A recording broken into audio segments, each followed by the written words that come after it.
j'aimerais vous introduire une causerie sur une bonne nouvelle qui satisfait. Une bonne nouvelle qui satisfait. Et pour un texte, c'est une parole de Jésus, pour ouvrir mon sujet, qui nous dit ceci: le Fils de l'homme est venu chercher et sauver ce qui était perdu. Le Fils de l'homme est venu chercher et sauver ce qui était perdu. Aujourd'hui, on vit dans une société où il y a tellement de différents problèmes puis de malheurs. Les gens aujourd'hui vivent d'un malheur à l'autre. Et très souvent, les gens vivent comme des cauchemars, où les gens vraiment ne savent pas où se tourner pour une réponse qui peut satisfaire leur vie. Et pourtant, la vie n'a rien à leur présenter, rien à leur offrir. Et très souvent, les gens vont dire, à quoi bon la vie? Savez-vous que Jésus vraiment est celui qui peut guérir, c'est celui qui peut vraiment nous donner une vie, même une vie abondante. Alors, j'aimerais aujourd'hui vous parler un peu de la femme samaritaine. La plupart des gens se rappellent de cette femme qui a rencontré le Seigneur près de ce puits. Jésus était fatigué, assis près de ce puits, puis il attendait les disciples qui, justement, étaient partis pour chercher des vivres. Mais Jésus, lui, avait une nourriture que les disciples ne connaissaient pas. Jésus était là pour attendre cette femme qui venait avec ses difficultés, avec ses problèmes, pour puiser de l'eau. Cette femme sort l'heure du dîner, où il fait très, très chaud. Personne n'ose sortir dans des chaleurs pareilles. Mais cette femme fuit le regard du public et elle s'approche du puits. Jésus est là, près du puits. Mais comment est-ce que Jésus allait ouvrir une conversation, un dialogue avec cette femme, puisque même les Juifs avaient rien en commun avec les Samaritains. Même pour les Juifs, les Samaritains étaient des gens de dernière classe. Et puis, il n'y avait aucune communication entre les Samaritains et les Juifs. Alors, Jésus allait lui demander quelque chose que tous les deux avaient en commun. Il dit à cette femme, « Donne-moi à boire.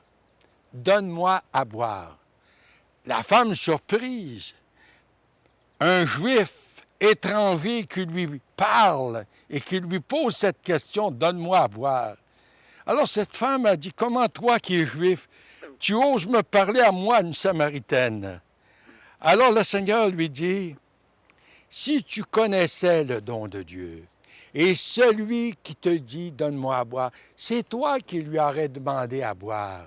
Puis lui t'aurait donné de l'eau vive, si tu connaissais le don de Dieu. » Alors, cher ami, je m'arrête un petit moment, puis je vous pose la question.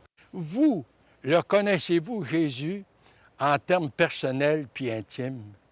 On peut savoir bien des choses sur la vie de Jésus, mais ce n'est pas vraiment le connaître. Vous savez, je peux, moi, savoir certaines choses de Stephen Harper, le premier ministre du Canada, mais est-ce que je le connais vraiment? Bien sûr que non, je ne le connais pas. Mais si je l'invite, par exemple, pour une partie de golf, je ne sais pas s'il joue au golf, mais en fait, ou pour une tournée de pêche, et puis qu'il accepte, puis que je passe une journée avec lui, alors je pourrais dire, oui, j'ai rencontré Stephen Harper, et puis je le connais au moins dans une certaine mesure. Alors, cher ami, je crois, moi, que très souvent, on peut apprendre des choses du Seigneur sans vraiment le connaître. Alors, le Seigneur dit à la femme samaritaine, « Si toi, tu connaissais le don de Dieu, et celui qui dit, donne-moi à boire, c'est toi qui lui aurais demandé à boire. » M'a dit, « Le puits est profond. Le puits est profond. Comment est-ce que tu peux puiser de l'eau? » Alors, le Seigneur de lui dire, « Celui qui boit de cette eau, mais il aura encore soif. Mais celui qui boit de l'eau que moi je lui donnerai n'aura jamais soif. Et l'eau que je lui donnerai deviendra en lui une source d'eau qui jaillira jusque dans la vie éternelle. Bien sûr que l'eau dont Jésus parlait présentait une vie abondante. C'est justement ce que cette femme vraiment... elle dit, Seigneur, donne-moi cette eau-là, afin que je vienne puiser pour puiser.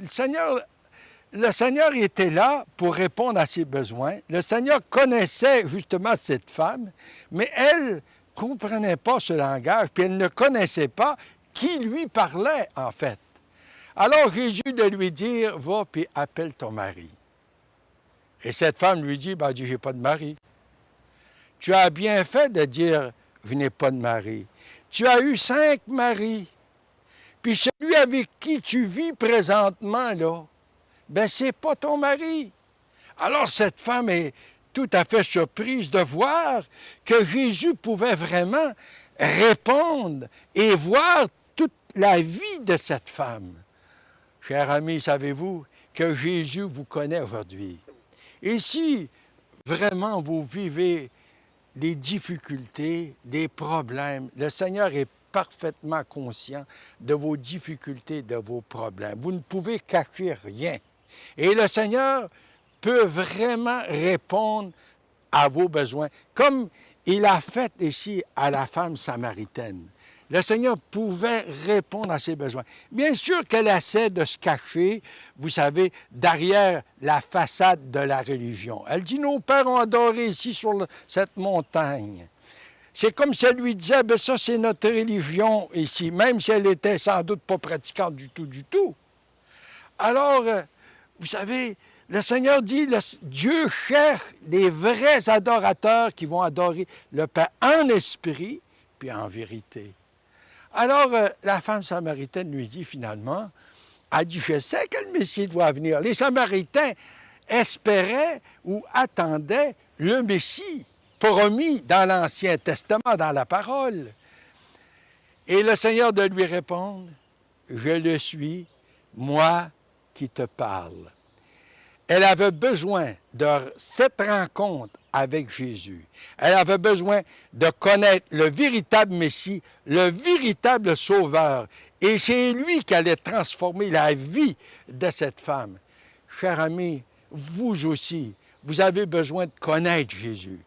Non seulement savoir des choses de lui, mais vraiment le connaître. Et vous pouvez le connaître vraiment en vous humiliant devant lui, et puis en lui ouvrant votre cœur, et puis dans une simple prière, lui demander de vous pardonner.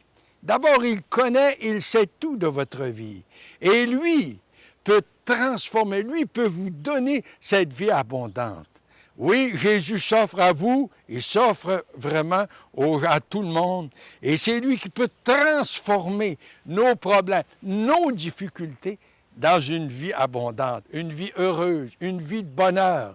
Cher ami, pourquoi pas lui faire confiance et vous tourner vers lui, puis l'accueillir comme votre sauveur, le Seigneur est l'ami de votre vie. Et lui va transformer votre vie par la puissance de son Saint-Esprit. Faites-le, cher ami, aujourd'hui, pour sa gloire.